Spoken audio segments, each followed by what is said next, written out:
Todavía más, Dios no es meramente energía pensando, ni ningún pensamiento, energía, pensamiento, ni ningún otro elemento de la creación. Él no es como vapor, neblina, aire, ni espacio. Por eso este argumento de Dios es como el aire, es completamente una tontería.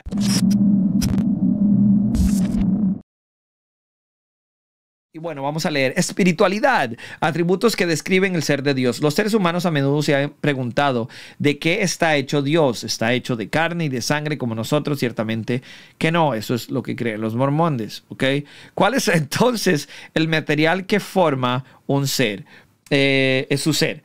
¿Está Dios hecho de alguna materia? ¿Acaso es Dios pura energía? ¿Acaso es en algún sentido puro pensamiento? La respuesta de la Biblia es que Dios no es nada de esto. Más bien leemos que Dios es espíritu. Y aquí lo vemos en Juan 4:24. Esta afirmación la hizo Jesús en el contexto de un diálogo con la mujer junto al pozo de Samaria. La conversación giraba en cuanto al lugar donde la gente debería adorar, y Jesús le dijo que la verdadera adoración a Dios no exige que uno esté presente ni en Jerusalén ni en Samaria, porque la verdadera adoración no tiene que ver con un lugar físico, sino con la condición espiritual interior de cada uno de nosotros. Esto se debe a que Dios es espíritu, y esto evidentemente significa que Dios no está limitado de ninguna manera a un lugar espacial. Obviamente esto estuvimos hablando nosotros sobre su omnipresencia en los atributos incomunicables. De este modo, no debemos pensar que Dios tiene tamaño y dimensiones, aunque sean infinitas.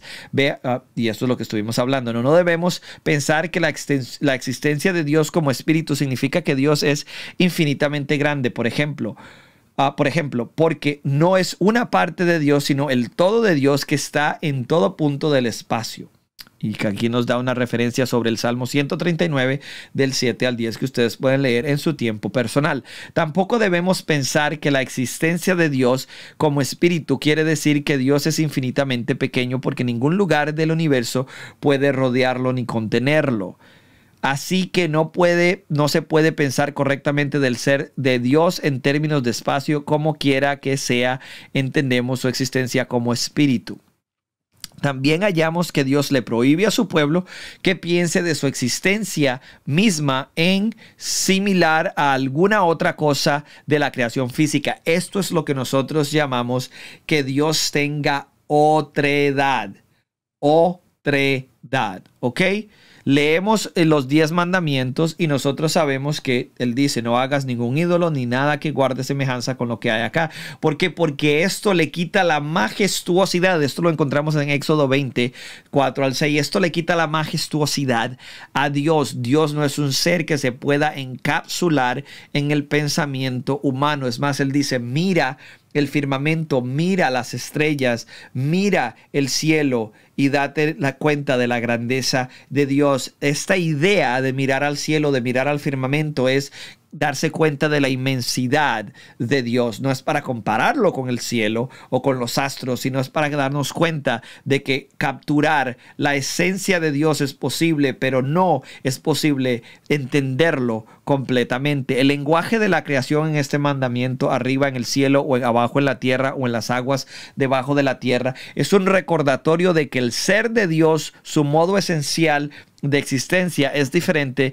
de todo lo que Él ha creado. Concebir su ser en términos de alguna otra cosa en el universo creado es de representarlo erróneamente, limitarlo, pensar que es menos de lo que realmente es, hacer un ídolo o una imagen tallada o esculpida de Dios, tal como un becerro de oro, por ejemplo. Puede haber sido un esfuerzo de pintar a Dios como un Dios fuerte y lleno de vida como un becerro, pero decir que Dios es como un becerro es una afirmación horriblemente falsa en cuanto al conocimiento, sabiduría, amor, misericordia, omnipresencia, eternidad, independencia, santidad, justicia, rectitud de Dios y cosas por el estilo. ¿Por qué? Porque Dios posee otredad. Dios posee otredad.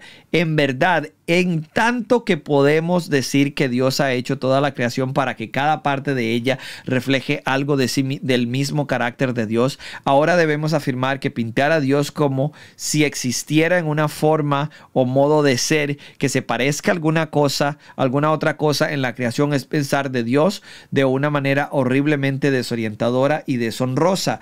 Por eso es importante tener un concepto de Dios, pero no minimizar este concepto de Dios y tratar de transferirlo a algo que nosotros conocemos o experimentamos empíricamente y que nosotros podemos accesar. Acordémonos que nosotros adquirimos conocimiento por medio de nuestros 5 sentidos, nuestra experiencia sensorial, pero hay cosas de Dios que nosotros no podemos experimentar y hay cosas de Dios que solo podemos nosotros hablar negativamente. Por ejemplo, nosotros sabemos que somos temporales, Dios es atemporal. Nosotros sabemos que somos finitos, Dios es infinito. Y así, para una explicación más profunda de esto, en episodios anteriores hemos hablado sobre la manera analógica en la que solo podemos hablar de Dios. Ayer dimos la analogía de Michael Jordan y yo ser un buen jugador de básquetbol y él ser un buen jugador de básquetbol. Así que continuamos, ¿ok? Y seguimos. Pero no se menciona por eso se menciona el celo de Dios como el porqué de la prohibición de hacer imágenes de Él. Yo, el Señor tu Dios, soy un Dios celoso. Dios es celoso para proteger su honor. Anhelantemente busca que los seres humanos piensen que Él es como es y lo adoren por toda su excelencia, y se enoja cuando se disminuye su gloria o se presenta falsamente su carácter, no porque sea orgulloso, pero porque Él es el tipo de ser que es. Él lo merece en base a su naturaleza, en donde el intenso celo de Dios por su honor de nuevo se da como el porqué de la prohibición de hacer imágenes de Él. Así que Dios no tiene cuerpo físico ni tampoco está hecho de la materia como el resto de la creación. Ahora vamos a poner un punto acá y acordarnos que cuando nosotros hablamos de Dios y hablamos del Padre, del Hijo y del Espíritu Santo, acordémonos que el Padre, el Hijo y el Espíritu Santo todos tienen la misma esencia y tienen la naturaleza divina, pero el Hijo también tiene una naturaleza humana. Entonces, cuando nosotros hablamos del Padre, el Hijo y el Espíritu Santo y decimos, ¿de quién estamos hablando? Del Padre. ¿De quién estamos hablando? Del Espíritu Santo. ¿De quién estamos hablando? Del Hijo. Y entonces, si hablamos del Padre, naturaleza divina inmaterial, del Hijo, naturaleza divina inmaterial. ¿Qué tiene? Naturaleza divina. ¿Y el Hijo qué tiene? Naturaleza divina, pero también tiene naturaleza humana. ¿Quién? El Hijo, que posee naturaleza humana y naturaleza divina. Entonces, cuando estamos hablando y decimos, bueno, Dios no tiene cuerpo, obviamente cuando estamos hablando del Dios Trino, decimos que Él es espíritu, pero si estamos hablando de la persona de Jesucristo, quien es la segunda persona de la Trinidad encarnada en Jesús de Nazaret, entonces en su naturaleza divina sí, Jesús tiene cuerpo, pero no estamos hablando del concepto de Dios, de las naturalezas duales o la naturaleza dual de Jesús de Nazaret. Así que continuamos, ¿ok? Es como... ok, no tiene cuerpo físico ni tampoco está hecho de materia como el resto de la creación. Todavía más, Dios no es meramente energía, ni ningún pensamiento, ni ningún otro elemento de la creación. Él no es como vapor, neblina, aire ni espacio. Por eso este argumento de Dios es como el aire, es completamente una tontería, es una estupidez, y si tú lo usas, stop. No more.